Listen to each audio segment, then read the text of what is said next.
Pourquoi cette décision-là dans ce contexte où le président de la République a même annoncé la paix en disant qu'il allait pacifier l'espace politique et réconcilier les deux, et réconcilier les deux. C'est incroyable. C'est incroyable. Comment peut-on placer quelque chose dans ce contexte-là? Et Ngagne Demba Touré est un élément essentiel du parti. Et nous sommes meurtris, nous estimons que cette décision est grave et que nous estimons également que cette décision est très mal. Les chefs d'occupation. Quelqu'un me demandait cela tout à l'heure. Je ne connais même pas le nom de cette occupation.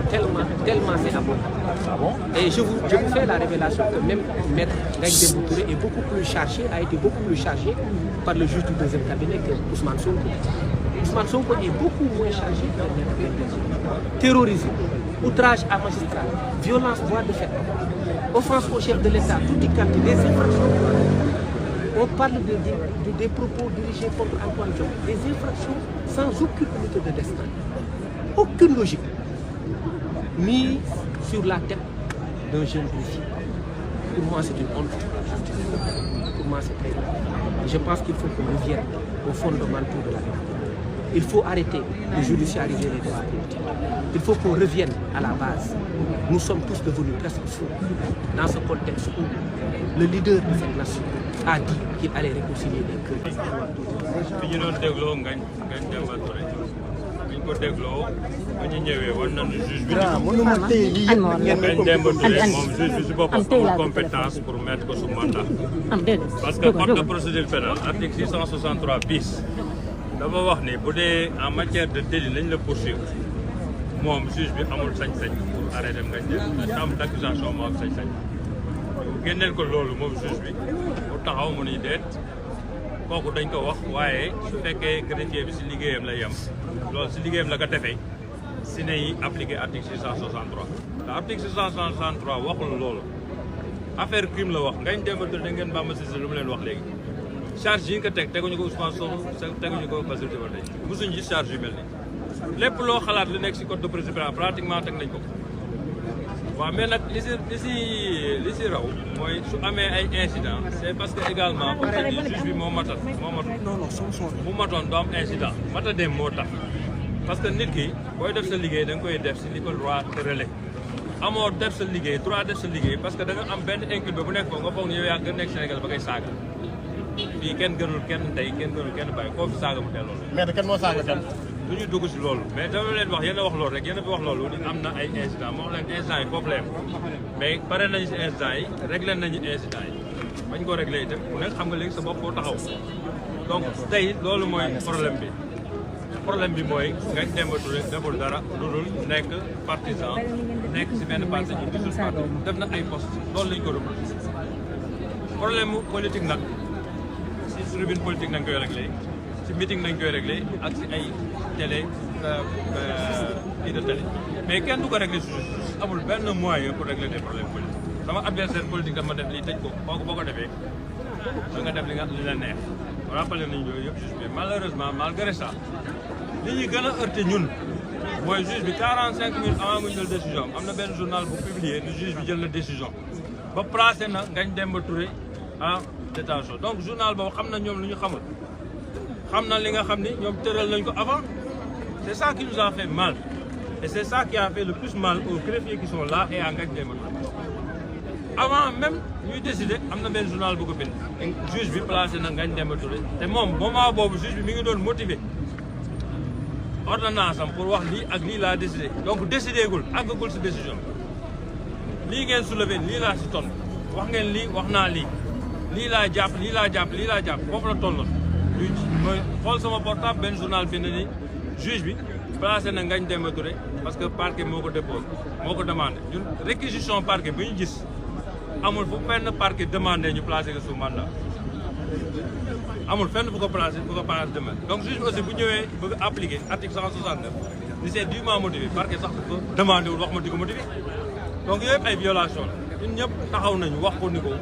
justice il faut mu jël ay responsabilités tey parce que ñun dañuy wax greffier si ñu yoon wax moom mooy bunt bi mooy buntu juste mooy buntu booy duggee mooy bit booy génne loolu lay greffier ñun ñëpp nous sommes d'égale dignité muy avocat muy magistrat muy greffier te ñun ñoo bokk li ñuy passé ensemble ñu ko passé ak suñu famille greffier juge boobu nga gis am na greffier bu nekk si bureau bu ñëwee 8 heures ba peut-être 6 heures ñoom ñaar ñooy nekk te kooku bu demee si këram loolu du ko passé ni jamono donc il faut qu'on se respecte respect boobu la greffier yi tey di exiger et ils ont parfaitement raison c'est-à-dire bu fekkee yoon daf leen may ak yelleef dañ ko war a respecté fekkoon yoon dafa wax mën na ko placer kon tey greffier doy mais yoon moo wax chambre d'accusation am droit de place que bu dee crime la moom crime ay crime la visé wul ay délit ay crime la délit waaw moo tax ñu ni ko yow juge amoo sax droit di ko jàpp amoo droit tey di ko mettre sous mandat donc loolu lañu suley moom mu répondre mu ni non non greffier bi fekkee li mu def si daf ko def dans le cadre de son travail immunité boobu am mais yoon waxul loolu yoon dafa ni bu dee crime bu dee délit moom su liggéeyam lu mu def si liggéeyam kenn mën ko si poursuivre bu dee délit mais bu dee crime mooy acte terroriste yi ñuy wax crime mooy offense au chef de l'État yooyu yëpp ay crime la wax ay acte terroriste ak yooyu yëpp wax na ko donc loolu yëpp amul 663 bis du code de procédure pénale dafa leer naññ si côté boobu donc loolu la moo ñu metti tey ba ñu taxaw fii ñun tamit war nañ ko suñu metti war nañ wax gaas lañu wax nañ fu ñu yam greffier yi aussi c'est tout à fait normal ñu agir de la sorte parce que mënuñu nekk ñoom di rey seen bopp si justice di def ay heures supplémentaires yi xam du leen ko fay lépp lu ñu leen teg ñu nangu ko ndax Sénégal avancé mais bu fekkee lii dafa am ñoom gisuñu seen bopp aussi dafa mel dañ leen beddi c'est tout à fait normal donc loolu mooy tey suñu taxawaay mooy taxawaay Maître Youssoupha Camara non li ñu dese mooy kon ne xeex bi moom duñu ko bàyyi. Monsieur, également, les avocats qui ont pris la parole et qui m'ont précédé, dans la mesure où ils sont exprimés sur le registre judiciaire et politique. Mais nous, amicales, nous allons nous exprimer sur le registre du corporatisme. Parce que Ngagne Demba appartient à la famille judiciaire d'une manière générale, mais particulièrement à la famille du greffe. Ce qui s'est passé aujourd'hui a été une grande déception pour plusieurs raisons. D'abord, la première raison que l'on peut évoquer comme étant une déception est que Ngagne Demba, à sa qualité de greffier et avec son statut de greffier, devait bénéficier d'une représentation de garantie en justice. Ceci dit, rien ne peut expliquer son placement sous mandat de dépôt. Cette privé de juridiction, à travers l'article 663 bis du Code de procédure pénale, devait bénéficier à Ngagne Demba. Le juge en a fait fi. L'autre raison est que ce juge a utilisé des termes de lâcheté dans son mandat d'arrêt international. Et cette lâcheté, nous la voyons à travers ses actes et ses paroles. Quand il s'exprime dans son mandat pour dire que Ngagne Demba a été étourdi par une autorité fictive, mais a été lâche, a fui lâchement pour s'exiler ailleurs, disons que la lâcheté est de son côté. Et cette lâcheté s'est encore exprimée dans l'acte qu'il a posé en ne voulant pas faire bénéficier à Ngagne Demba tous ses privilèges de juridiction. Et là, nous dénonçons ça. L'autre raison est qu'aujourd'hui, il vient de signer l'arrêt de division de la famille judiciaire. Et conséquemment à tout cela, les greffiers prendront toutes leurs responsabilités par rapport à cette unité de famille judiciaire qui a été tant décriée, mais aujourd'hui qui a été complètement déchirée par le juge du deuxième cabinet, M. Mamadou Seck. Ainsi dit, nous, greffiers du Sénégal, nous appelons solennellement tous nos collègues des deux syndicats, des deux entités syndicales, à poser tous les actes nécessaires pour la paralysie totale de la justice à travers le territoire national. On peut dire résumé. Ah, moi, le maître Ibrahima Sarr, président amical greffier du Sénégal. Li xew tey mooy Ngagne Demba Touré, c'est un greffier am statut bi am qualité bi juge bi ñëw na placé ko sous mandat de dépôt loolu andi njaxare ak kersa waaye aussi ak gàcce bu rëy ndaxte raison bu njëkk bi mooy ne Ngagne greffier la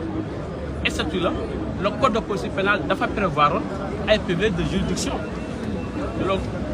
l'article 666 bis 663 bis du code de procédure pénale moo ko consacré. Deuxièmement, le parquet ñu xam ne li fi xew requérir mandat de dépôt kon la moo tax juge bi mun ko classe su mandat de dépôt loolu mooy firndeel coxor gi nekk ci juge bi Mamadou Seck dafa soxor il faut ñu wax ko donc c'est pas la première fois yéen xam ngeen presse bi yëpp xam nañu Mamadou Seck yu fi nekk ñëpp xam nañu bu demee bay lancer un mandat d'arrêt international di si wax ay faits yu grave bay saaga nit ki daanaka loolu juge amul cër boobu dafa rey objectivement ci liggéeyam selon les faits et la loi qui a été établie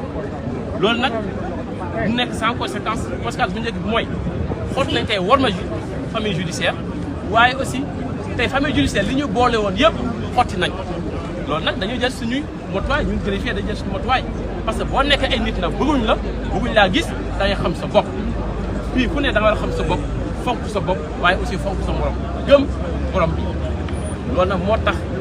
ñuy lancer appel ñu amicale des greffiers à tous les entités syndicales qui ont cette habilité nga xam ne ñoom lañ may cër ñu déclencher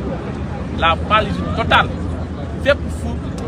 tribunal nekk Sénégal dootul dox ba bañu libérer totalement Ngagne Demba mu dellu si suñu loxo incha allah merci. En tout cas, on va se concerter tout de suite avec les deux entités syndicales et la décision vous l'aurez incha allah.